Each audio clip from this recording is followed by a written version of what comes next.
வணக்கம். வடலியின் காலை நேர பிரதான செய்திகள். முதலில் தலைப்புச் செய்திகள். எதிர்வரும் உள்ளூராட்சி மன்ற தேர்தலில் தமிழரசு கட்சி கொழும்பில் போட்டியிடாது, சுமந்திரன் அறிவிப்பு. தமிழரசு கட்சியின் வவுனியா அலுவலக திறப்பு விழாவை புறக்கணித்த ஸ்ரீதரன் எம்பி. தொண்டைமனாறு தேசிய வெள்ளிக்கிழ பரீட்சைகளில் ஊழல், வெளிவந்த உண்மைகள். கடவுச்சீட்டுக்கான காத்திருப்போர் பட்டியலில் உள்ள 26,000 பேர். வெள்ளை மாளிகைக்கு வெளியே துப்பாக்கி சூடு, அமெரிக்காவில் பதற்றம். தொடர்வென விரிவான செய்திகள். எதிர்வரும் உள்ளூராட்சி மன்ற தேர்தலில் கொழும்பு மாவட்டத்தில் போட்டியிடுவதில்லை என தமிழரசு கட்சியின் மத்திய குழு தீர்மானித்துள்ளதாக கட்சியின் ஊடக பேச்சாளரும் பொதுச் செயலாளருமான சட்டத்தரணி எம்.ஏ. சுமந்திரன் தெரிவித்துள்ளார். இலங்கை தமிழரசு கட்சியின் மத்திய செயற்குழு கூட்டம் நேற்று காலை முதல் மதியம் வரை வவுனியாவில் அமைந்துள்ள தனியார் விருந்தினர் விடுதியில் இடம்பெற்றது. அதன்பின் வவுனியா குருமென்பாடு காளிகோவில் வீதியில் கட்சியின் அலுவலகம் திறந்து வைக்கப்பட்டு ஊடக சந்திப்பும் நடைபெற்றது. அதில் கருத்து தெரிவிக்கும் போதே சுமந்திரன் இவ்வாறு தெரிவித்தார். மத்திய செயற்குழு கூட்டத்தின் போது உள்ளூராட்சி மன்ற தேர்தல்கள் தொடர்பாக மட்டுமே ஆராயப்பட்டது. கட்சியின் மத்திய செயற்குழு உள்ளூராட்சி மன்ற தேர்தல்களில் போட்டியிடுவது தொடர்பான தீர்மானங்களை ஏகமனதாக எடுத்துள்ளது. அதன்படி வடக்கு கிழக்கு மாவட்டங்களின் அனைத்து உள்ளூராட்சி மன்றங்களிலும் இலங்கை தமிழரசு கட்சி தனித்து போட்டியிடும். இந்த தேர்தல் முக்கியமானதொரு தேர்தல். நாங்கள் ஒவ்வொரு தேர்தல்களையும் முக்கியமானதொரு தேர்தல் என்றே கூறி வந்துள்ளோம். உண்மை அதுதான். ஒவ்வொரு தேர்தல்களிலும் அவ்வக்காலப்பகுதிகளில் வேறு வேறு நோக்கங்களுக்கான முக்கிய தேர்தலாக இருக்கும். இம்முறை நாடு அனுர எல்லையில் உள்ளது. பாராளுமன்ற தேர்தலில் தேசிய மக்கள் சக்தி தனித்து பெரும்பான்மையை பெற்றுள்ளது. அனுர எல்லை இன்னும் குறையவில்லை. அதனை குறைத்து மதிப்பிட முடியாது. வடக்கு கிழக்கில் மட்டக்களப்பு தவிர ஏனைய மாவட்டங்களில் அனுர எல்லையில் எமது மக்கள் வாக்குகள் சென்றுள்ளது. திருகோணமலையில் மட்டக்களப்பில் நாம் பெரும்பான்மை பெற முடியாது. வடக்கில் நாம் தான் பெரும்பான்மை. எனினும் மக்கள் அனுர அலையில் சிக்கி ஜனாதிபதி தேர்தலை காட்டிலும் பாராளுமன்ற தேர்தலில் அதிக வாக்குகளை வழங்கியிருந்தார்கள். ஜனாதிபதி தேர்தலில் நாம் ஆதரவு வழங்கிய ஐக்கிய மக்கள் சக்தியின் சஜித் பிரேமதாஸ் அவர்களே வடக்கு கிழக்கில் பெரும்பான்மை பெற்றார். ஆனால் பாராளுமன்ற தேர்தலில் இந்த நிலை மாறியது. தற்போது அனுர அலை குறைந்து விட்டது என்கிறார்கள் சிலர். அப்படி கூற முடியாது. அனுர அலை தற்போது இருக்கின்றது. அது குறைவடைய சில காலம் எடுக்கலாம். நாம் கவனமாக கையாண்டு நாடு அனுரவோடு இருக்கட்டும். நம்மூர் நம்மோடு, நம் வீட்டோடு என செயற்பட வேண்டும். எமது உள்ளூர் அதிகாரங்களை நாம் விட முடியாது. எனவே நம் தேர்தலில் சிறப்பானவர்களை, செல்வாக்கு மிக்கவர்களை நிறுத்த வேண்டும். அதன் மூலமே அதிக வெற்றி வாய்ப்பை பெற முடியும். அவ்வாறான தீர்மானங்கள் எடுக்கும் அதிகாரம் எமது மாவட்ட கிளைகளுக்கு வழங்கியுள்ளோம். தேர்தல் முடிந்தபின் ஆட்சி அமைக்கின்ற போது ஏனைய கட்சி தமிழர்களும் பேசி ஆட்சி அமைப்பதற்கான ஆலோசனைகளை முன்வைக்கப்பட்டு அது தொடர்பில் பேச்சுவார்த்தை நடத்துவதாக தீர்மானிக்கப்பட்டுள்ளது என அவர் மேலும் தெரிவித்தார். எதிர்வரும் உள்ளூராட்சி மன்ற தேர்தலில் கொழும்பு மாவட்டத்தில் போட்டியிடப் போவதில்லை என தமிழரசு கட்சியின் வவுனியா அலுவலக திறப்பு விழா நிகழ்வை புறக்கணித்து பாராளுமன்ற உறுப்பினர் ஸ்ரீதரன் மத்திய குழு கூட்டம் முடிந்த பின் வெளியேறி சென்றிருந்தார். இலங்கை தமிழரசு கட்சியின் மத்திய செயற்குழு கூட்டம் வவுனியா 2ஆம் குறுக்கு தெரு பகுதியில் அமைந்துள்ள விருந்தினர் விடுதியில் நேற்று காலை 10 மணி முதல் மதியம் வரை நடைபெற்றது. அதில் கட்சியின் முக்கிய உறுப்பினரும் யாழ் மாவட்ட பாராளுமன்ற உறுப்பினருமான ஸ்ரீதரன் கலந்து கொண்டிருந்தார். மத்திய குழு கூட்டம் முடிவடைந்த பின் தமிழரசு கட்சியின் மாவட்ட அலுவலகமும் பாராளுமன்ற உறுப்பினர் சத்தியலிங்கம் அவர்களின் தொடர்பாளர் அலுவலகமும் குருமன்காடு காளிகோவில் வீதியில் திறந்து வைக்கப்பட்டது.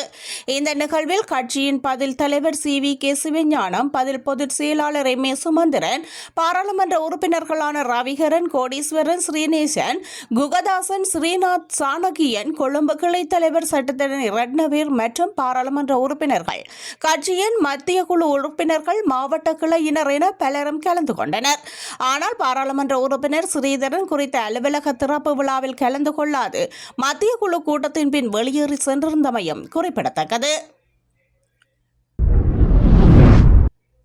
கொக்குத்தொடுவாய் கோட்டைக்கேணி பிள்ளையார் கோயிலிருந்து அக்கரை வெளியிலிருந்து வரையில் மிக மோசமாக பாதிக்கப்பட்டுள்ள பிரதான வீதியை வடக்கு மாகாண ஆளுநர் ந. வேதநாயகன் நேற்று சென்று பார்வையிட்டார். கொக்கத்தொடுவாய், கொக்குளாய், கருநாட்கேணி ஆகிய கிராமங்களைச் சேர்ந்த மக்களின் 3000 ஏக்கர் வரையிலான வயல் நிலத்துக்கு உள்ளீடுகளையும் விளைச்சலையும் கொண்டு சென்று வருவதற்கு பயன்படுத்தும் பிரதான வீதியாக இந்த வீதியே இருந்து வரும் நிலையில் அதனை பயன்படுத்த முடியாத நிலைமை இருப்பதாக விவசாயிகள் ஆளுநருக்கு இதன்போது சுட்டிக்காட்டினர்.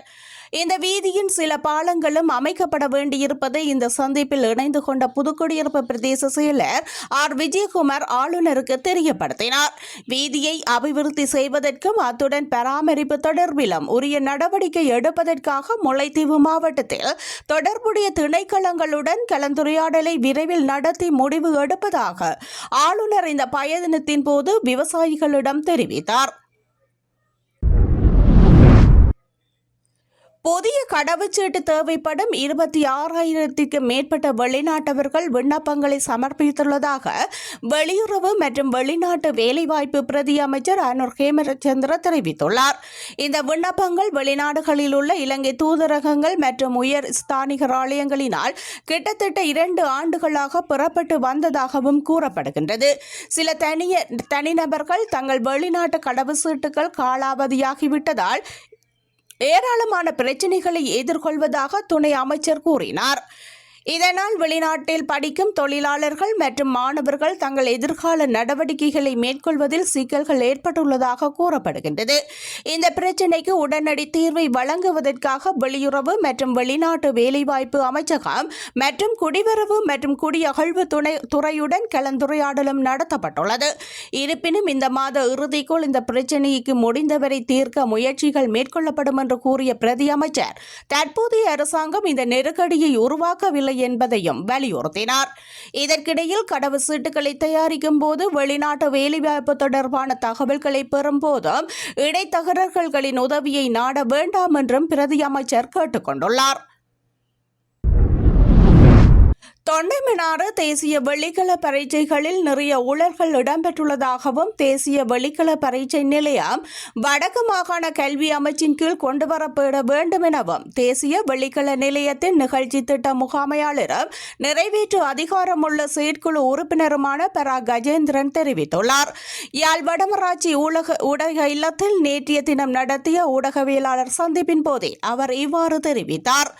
தேசிய வெளிக்கள பரீட்சைகள் நிலையத்திலிருந்து நடத்த வேண்டிய தவணை பரீட்சைகள் கடந்த 2023ஆம் ஆண்டிலிருந்து இடம்பெறவில்லை. வடக்கு மாகாணம் முழுவதிலும் இந்த பாதிப்பை மாணவர்கள் எதிர்நோக்கியுள்ளனர். தேசிய வெளிக்கள பரீட்சைகள் நிலையத்திற்கு சொந்தமான நிதி யாப்புக்கு முரணாக சட்டமுறையற்று கையளிக்கப்பட்டுள்ளது.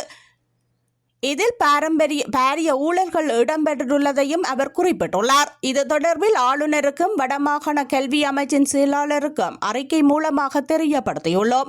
தேசிய வெளிக்கள பரீட்சைகள் நிலையத்தை வடக்கு மாகாண கல்வி அமைச்சின் கீழ் கொண்டுவரப்பட வேண்டும். இதற்கு அனைவரும் ஒத்துழைப்பு நல்க வேண்டும் எனவும் கோரியுள்ளார்.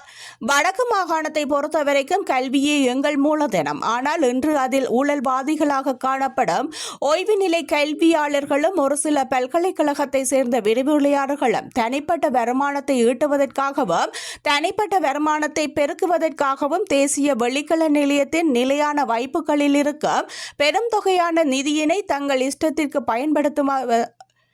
பயன்படுத்துமாறும் இந்த நிறுவனத்தை மாகாண கல்வி திணைக்களத்தின் ஆளுகையில் இருந்து வெளிப்படுத்தி தனியே ரகசியமாக அதனை இயக்கிக் கொண்டிருக்கின்றார்கள் எனவும் அவர் தெரிவித்துள்ளார்.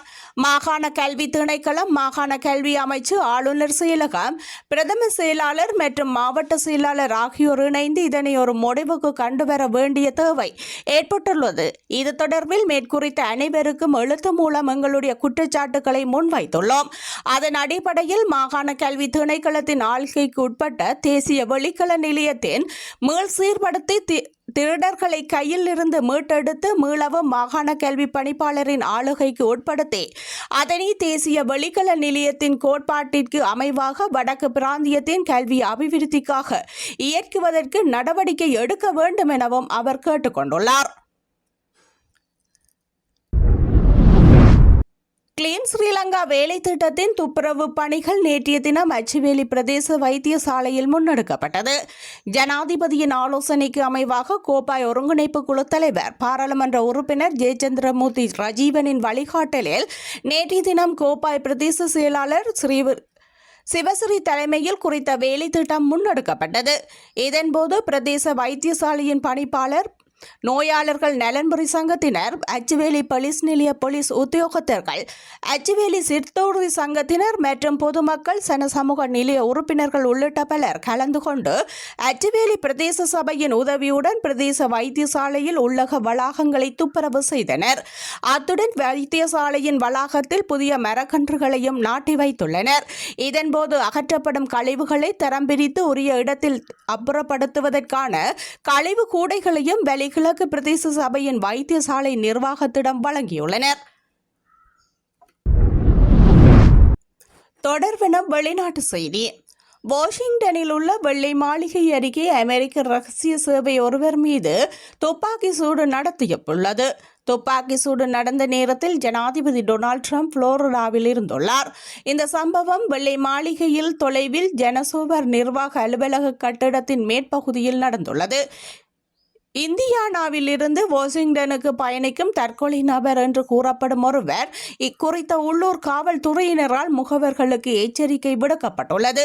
நள்ளிரவில் ரகசிய சேவை முகவர்கள் அந்த நபரின் நிறுத்தப்பட்டிருந்த வாகனத்தை கண்டுபிடித்தனர். பின்னர் அதிகாரிகளிடம் அவரிடம் நெருங்கிய போது அந்த நபர் துப்பாக்கியை காட்டி மிரட்டியுள்ளார். ஆயுதம் ஏந்திய மோதல் ஏற்பட்டது. அப்போது எங்கள் பணியாளர்களால் துப்பாக்கி சூடு நடத்தப்பட்டது என்று ரகசிய சேவை அறிக்கையில் தெரிவித்துள்ளது.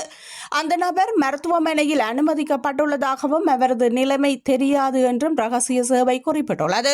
இந்த சம்பவத்தில் எந்த ரகசிய சேவை ஊழியர்களுக்கும் காயம் ஏற்படவில்லை என்றும் அந்த அறிக்கையில் கூறப்பட்டுள்ளது.